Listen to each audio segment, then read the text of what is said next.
William Ruto sent the entire state machinery to Olkalau. Cabinet ministers, principal secretaries, the government officials were more than the voters to campaign and camp in Olkalau for 3 months, bribing people and promising projects. Members of parliament were all over Olkalau with sacks of money. The IBC commissioners, the ones meant to guard our elections, looked the other way as the state openly violated electoral laws with impunity. In full view of the country, William Ruto misused state resources to project power and manipulate the people of Olkalau. The people stood their ground and refused to be deceived. The supposed deep state and system cannot alter the fate of William Ruto in 2027. William Ruto brought violence and intimidation to Olkalau. He flooded one constituency with 2,000 police officers. He brought the infamous Sierra Squad to Olkalau, the one of the Wetima ECK church attack. In full view of the country, William Ruto had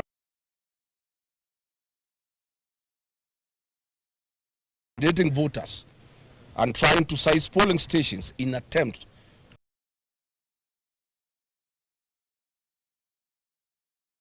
waged war on his own citizens, attacking innocent young people, queuing peacefully democratic right, and they were attacked by police thugs in hoods. I want to confirm to the people of Kenya that violence and intimidation cannot alter the fate of William Ruto in 2027.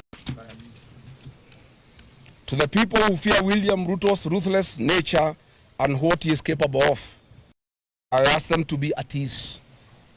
The great people of Olkalau have taken the frustrations of millions of Kenyans and given them a voice. As we stand here, the general election, it is now clear beyond reasonable doubt that none of Ruto's dirty money, none of his capacity for violence can stand the test of a determined electorate. All power belongs to the people of Kenya, and their will reigns supreme. William Ruto, you have turned Kenya into heaven for wanton theft to raise funds to buy your re-election. You have turned our country into a playground for goons and death squads to intimidate Kenyans into compliance for your election. Through Olkalau, the people of Kenya have given you their reply. Here, but no further. William Ruto, today marks the beginning of your retreat, and it is a journey with only one destination, one term. Yesterday was a tipping point for this country. The residents of Olkalau came out in overwhelming numbers to make their voice heard. We owe them our deepest gratitude for their dedication, their commitment, and above all, their resilience. However, we cannot celebrate this outcome without fully addressing the circumstances under which the election took place. The impunity of the government must be named and it must be condemned. Violence was the order of the day. For avoidance of doubt, the violence was perpetrated entirely by the state. Photos and videos of masked armed men terrorizing voters are now in public record. This was Nairobi Sierra, the very death squad responsible for abductions of Gen Zs. The same squad that has been attacking churches across the country.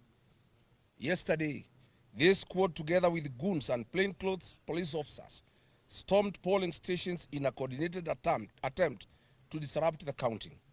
Amid the chaos of tear gas and gunfire, they intended to overturn the will of the people.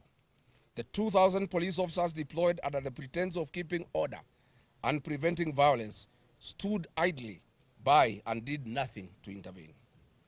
It was the ordinary people who stood strong. Unarmed and unprotected, they held the line against men with guns and defended their polling stations. We must commend the people of Olkalau. They refused to back down in the face of terrible and extreme violence. History will remember their courage. However, this courage came at a devastating cost. It is with profound sorrow that I must inform the people of Kenya that this violence claimed a life. James Muigai of Vihote Village, Kiabaga Ward, was shot and killed by the policemen sent by William Ruto. William Ruto managed to kill 20 people are in hospital with gunshot wounds and head injuries after being attacked with truncheons by the killer police squad sent by William Ruto. I must say that we are shocked that William Ruto sent policemen to kill people, to maim them, be forgiven by our people.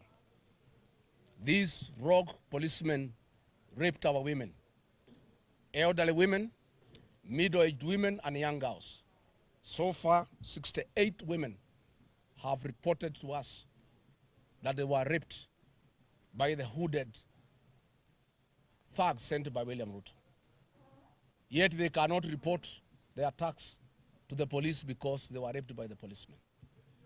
I want to say, William Ruto, you have crossed the red line.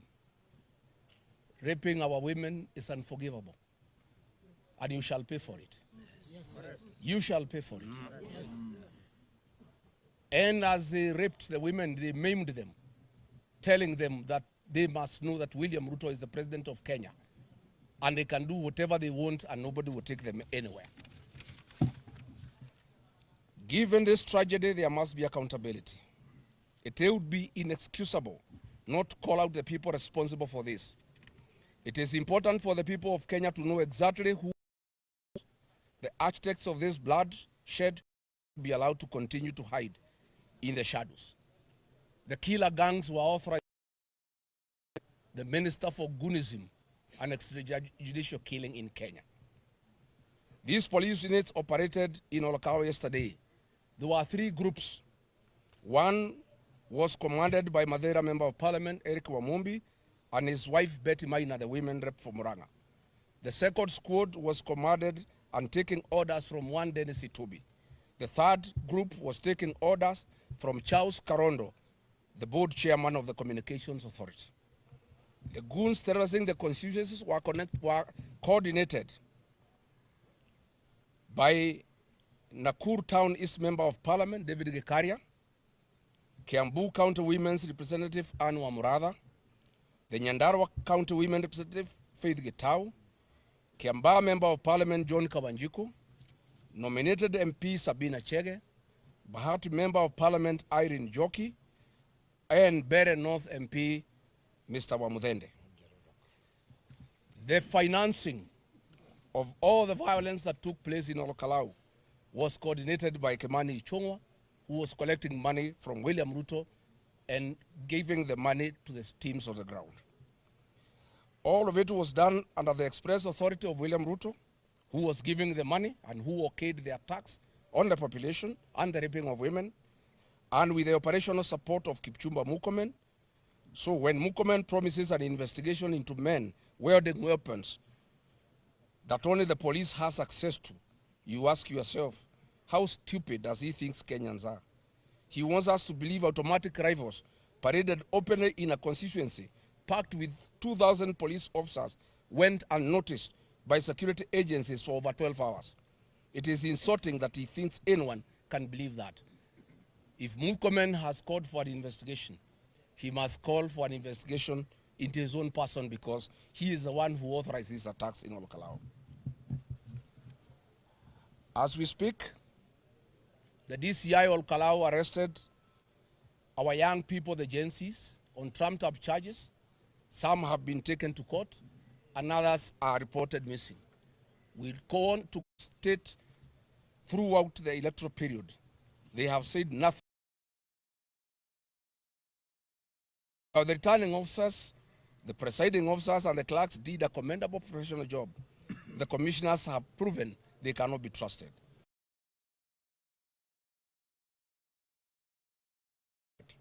These things were plain for all to see, even as the... In light of the open brutality witnessed yesterday and the complicity of IBC commissioners, we must confront be a violent election and could give room to anarchy and civil unrest. Thankfully, the people of Kalau have given the template for what must be done. When the people stand resolute, the state cannot change the result. Violence from police and goons cannot change the result. A compromised IBC cannot change the result. However, far this administration is willing to go, however dark its schemes, Kalau has proven one thing beyond doubt. They cannot overpower all of us, and they cannot overturn the will of the people. Now, we must now chart the way forward to the next election. I want to admit and acknowledge that I, regarding Gachagua, and the people of Mount Kenya are to a huge extent responsible for the mess we are in as a country. We handed this administration nearly half the votes that brought it into power. Our fellow Kenyans, we are sorry. We are keenly aware that we made a fatal mistake and we are all living with its consequences. That being said, we are committed and working hard to correct that situation. William Ruto came to power with 7.1 million votes across the country. Mount Kenya is working hard to mobilize and deliver at least 7.1 million votes in 2027 on our own, so that we can wash away the sin we imposed on the Republic in its entirety. We are calling to the rest of the country to join us and add to that number to ensure a victory so overwhelming and definitive that it will serve as a message to every future administration. A reminder that ultimately leaders serve at the will of the people of Kenya. As a party, DCP is gearing up for the days to come. History has shown us that Mount Kenya's political direction is determined in a by-election preceding the general election. TNA came into power in 2012 in the Kagema by-election. UDA became the party of choice in 2021 after by-elections in Rurii and Kiambaa by-election. DCP has now delivered its first-born member of parliament in Kalau, and DCP today is a party of choice in the mountain. DCP is 1 year old with one member of parliament of Kalau, one MCA in Narok Town Ward, Narok County, one MCA in Kisa East, Kakamega County, and Kariobangi Ward in Nairobi County. We are a national party and it is our intention to field candidates in all 47 counties for gubernatorial, senatorial, National Assembly, and County Assembly seats. In accordance with our strategic plan, we have set up a necessary machinery and blueprints to secure a minimum of 20 governors, a minimum of 20 senators, a minimum of 145 members of the National Assembly, and a minimum of 720 members of the County Assembly across the country. To any aspirant considering DCP, come forward today. We give you our word that our nominations will be free, fair, and credible. Part of the popularity of Sammy Douglas Waweru Kamau as the DCP candidate was the credibility of the nominations DCP ran for the Kalau by-election.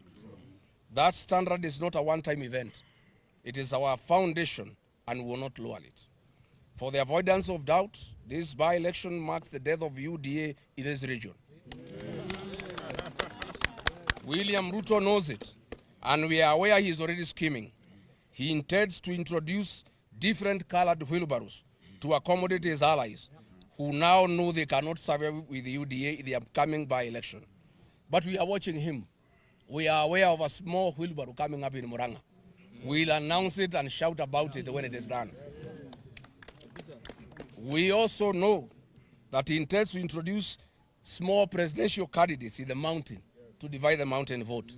We shall call them out when he unleashes them. These are people who work with him at night and pretend to be against him during the day. As you have seen in Kalau, the people are nobody's fool.